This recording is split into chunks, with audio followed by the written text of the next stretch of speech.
मनवा हरीचे दास हरी वजही आस। मग आम्ही सुद्धा जो छत्रपती शिवाजी राजांना उपदेश केलाय तो उपदेश आम्हाला मान्य आहे। आम्ही सुद्धा पंढरपूरच्या मालकाला म्हणायला पाहिजे, हे पंढरपूरच्या चक्रपाण्याला आम्ही सुद्धा विनंती करायला पाहिजे, आम्ही सुद्धा तुमचे दास आहे, आम्ही सुद्धा तुमचे दास आहे। आम्ही जर असं म्हटलं मनवा हरीचे दास म्हणे मज यास तुकोबारांनी एवढीच अपेक्षा आहे। आपण मुखाने विठ्ठल नामाचं भजन करावं सगळ्यांनी प्रेमाने हाताने, चला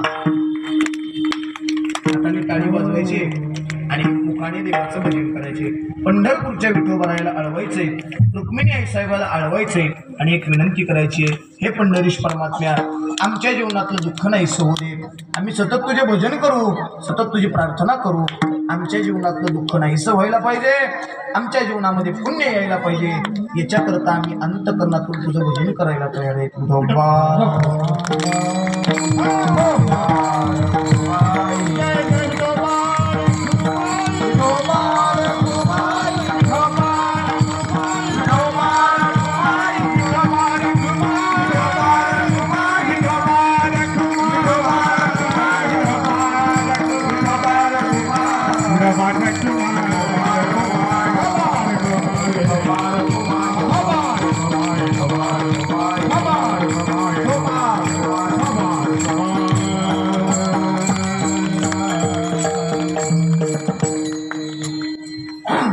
मनवा हरीचे दास तुका म्हणे मज हे आस। तुकोबारायण असं तुम्ही छत्रपती शिवाजी राजांना हे पत्र देऊन टाका आणि तुकोबारायांनी केलेला उपदेश आजच्या अभंगात आहे। पाहिलं छत्रपती शिवाजी राजांनी अभंग पूर्णपणे वाचला। महाराजांना सोने नाण्याची गरज नाही, तुकोबारायांना सोने नाण्याची गरज नाही, पिंगळे महाराजांना सोने नाण्याची गरज आहे असं तुकोबारायांना नाही म्हटले। हा हे असं ऐकत जातं मी पुढचं, तुकोबारायांना सोने नाण्याची गरज नाही म्हटले, तुकोबारायांना आम्ही मुखाने विठ्ठल विठ्ठल म्हणावं ही तुकोबारायांना गरज आहे। आम्ही गळ्यामध्ये पवित्र तुळशीची माळ घालावी हे तुकोबारायांना अपेक्षित आहे। आम्ही एकादशीचं व्रत करावं हे तुकोबारायांना अपेक्षित आहे आणि आम्ही पंढरपूरच्या मालकाला आम्ही त्याचे दास आहे असं म्हणावं ही तुकोबारायांना अपेक्षित आहे। तुम्ही ऐका पुढचं व सर्व मोजक्या वेळात असते ते टाइमात सुटीत असतो। मी ऐका, जाता जाता फक्त दोन हिताच्या गोष्टी सांगतो। अख्खं कीर्तन नाही लक्षात राहिलं तरी चालेल, अख्खं कीर्तन नाही ध्यानात राहिलं तरी चालेल, फक्त एक करायचं, आमच्या जीवनामध्ये आम्ही कधी या वाणीने दुसऱ्याला अपशब्द बोलायचं नाही आणि या मनाने दुसऱ्याला कधी कमी समजायचं नाही। या मनाने दुसऱ्याला मोठा म्हणता आलं तर म्हणा, नाही तर म्हणू नका। मुखाने देवाचं भजन करता आलं तर करा, नाही तर करू नका। पण जे करतोय त्याला विनाकारण नाव ठेवू नका। दुसऱ्याला नाव ठेवायचं टाळा। दुसऱ्याला नाव ठेवण्याच्या अगोदर आम्ही किती धुतलेले तांदळातले ही माणसाने अगोदर बघावं लागते। दुसऱ्याला कधी नाव ठेवायचं नाही, दुसऱ्याला कधी कमी समजायचं नाही, दुसऱ्याचा कधी तिरस्कार करायचा नाही आणि दुसऱ्याला कधी कमी समजायचं नाही। हीच खरी आपली शिवजयंती आहे।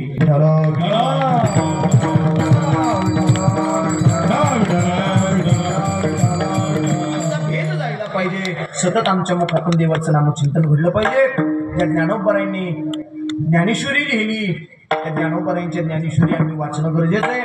त्या तुकोबारायांनी गाथा लिहिला त्या तुकोबारायांचा गाथा आम्ही वाचणं गरजेचं आहे। का आमच्या जीवनातलं दुःख नाहीसं व्हायला पाहिजे। मला सांगा मला सांगा, ज्ञानोबारायांनी ज्ञानेश्वरी तरुणपणात लिहिली का म्हातारपणात लिहिली? तरुणपणात लिहिली। तुकोबारायांनी गाथा तरुणपणात लिहिला का म्हातारपणात लिहिला? तरुणपणात। मग छत्रपती शिवाजीराजांनी स्वराज्याचं तोरण तरुणपणात बांधलं का म्हातारपणात?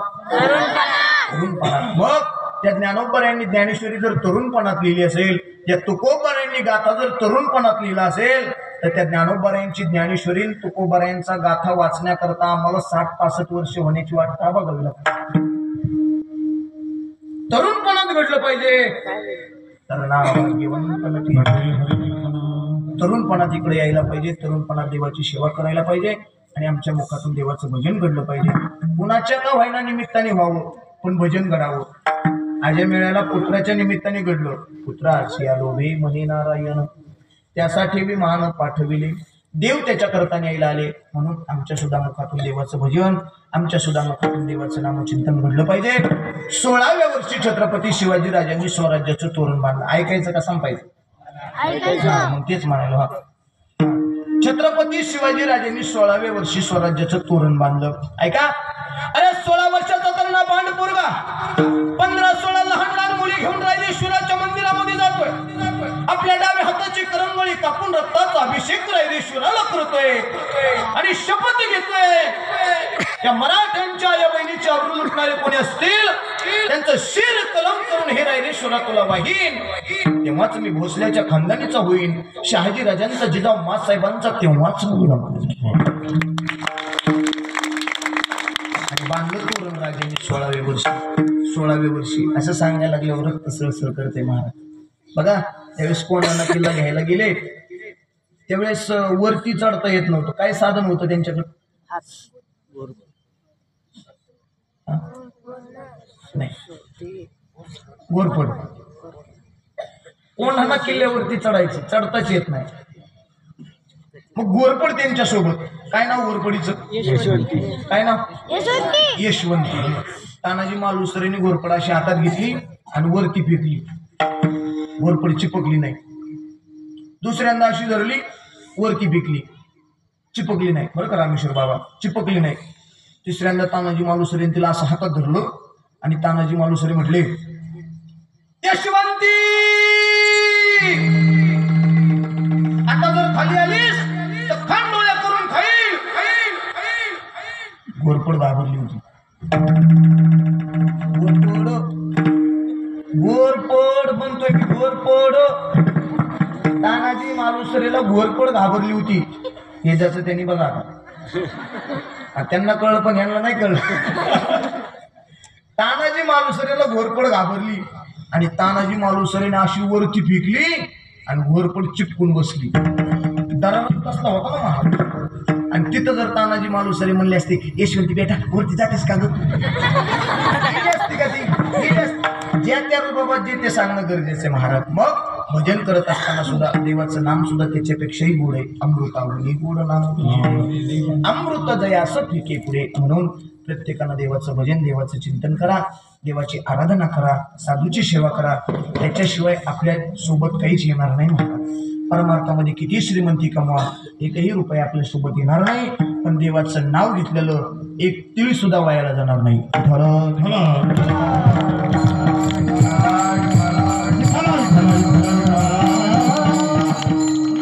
पाप जीवनामध्ये कमवण्यापेक्षा, पाप जीवनामध्ये पदरामध्ये पाडून घेण्यापेक्षा पुण्य आपल्याला कशा पद्धतीने कमवता येईल याचा विचार माणसाने करायचा. झालेली कीर्तनाची सेवा भगवंताच्या चरणी समर्पित, छत्रपती शिवाजी राजांच्या चरणी समर्पित. आज रोज कीर्तन करतो, पण प्रत्येक कीर्तन माझं असं एकही कीर्तन जात नाही की त्या कीर्तनामध्ये छत्रपती शिवाजी राजे मी सांगत नाही.